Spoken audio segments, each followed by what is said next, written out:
Hello, and thank you for watching this September 26th weather update, brought to you by Agrible, the makers of Morning Farm Report. My name is Eric Snodgrass, and I'm a senior atmospheric scientist and co-founder of Agrible. Well, this is one of my most favorite maps to look at for this time of year. Each number on this map represents the change in temperature over the last 24 hours. Well, after a week of late summer heat and humidity, relief is on its way, and we can clearly identify the states through which the large cold front that will usher in this relief has already passed. Some locations as of Sunday night, while I was making this video, were already 15 to 20 degrees cooler than they were on Saturday evening before. Just look at the high temperatures we're expecting for Monday. Some parts of the northern Corn Belt will be struggling to see 60 degrees Fahrenheit. Now, with a cool down like this, there's always the worry of an early frost. So let's look at the data to see when parts of the Corn Belt would normally expect to see the first freezing temperatures. This map was produced by the Midwest Regional Climate Center and shows the median date for the first fall freeze. In the Dakotas, Nebraska, Minnesota, Wisconsin, and Michigan, it's common to have a freeze during the last week of September. For most of Iowa, the first 10 days of October is the climatological norm, and for Illinois, Missouri, Indiana, and Ohio, mid-October is the typical date. So far, only north-central Minnesota and northwestern North Dakota have seen a frost this year, as summer's heat is really hanging on this fall. Well, do this week's temperatures hold a widespread frost threat given the large cold front that's passing through right now?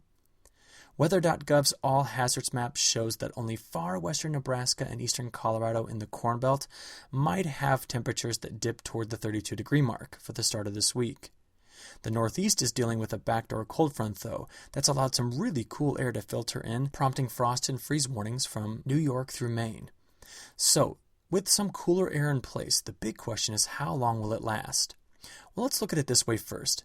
This graph shows the last 14 days and the next 16 days of high and low temperatures, along with rainfall for Agrible's headquarters in Champaign, Illinois.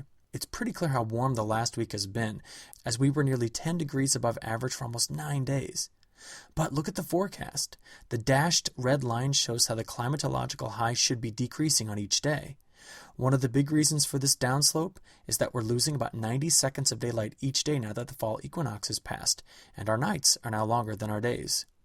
Well, add that to the cooler air from the northwest, and we may make it into the 2nd or 3rd of October before another warm-up hits. Also, notice how dry it will be during this cool down. I expect harvest efforts to be in high gear this week. Now, just as a fun side note, before we talk more about this harvest weather, with all the dust harvest creates, we get one amazing benefit: stunning sunsets. With more particulate matter in the atmosphere during harvest, more shorter wavelength light, like the blues and greens, are scattered away, leaving deep yellow, orange, and red sunsets. Sunsets like these are always a major optical benefit to the harvest season. That is, as long as your eyes aren't too watery from all of the allergies. Okay, so let's see how long this cool down is going to last. This animation shows temperature anomalies, and we can see how the cool weather sticks around for several days. However, a ridge in the jet stream does advance toward the east for this upcoming weekend, and that will bring temperatures back above average for a short while. But as you can see, the warmth for the start of the second week of October doesn't hang around too long, and the latest forecast models has another round of cooler air that comes back into the picture around October 9th, 10th, and 11th. We'll have to keep an eye on this, though, as it's pretty far out in the forecast, but it is something to watch, and the models have been consistently doing this for that second week in October. In terms of rainfall, I expect a lot of progress after Sunday night and Monday's showers and storms move off to the east. Here's the next 7 days of accumulated rainfall, and a lot of what you see here in Wisconsin, Illinois, Indiana, and Missouri, and points to the east of there, well, that was the rainfall that was falling on Sunday. So, a dry week ahead for most. I want to remind our viewers, though, that the tropical cyclone season is still very much alive.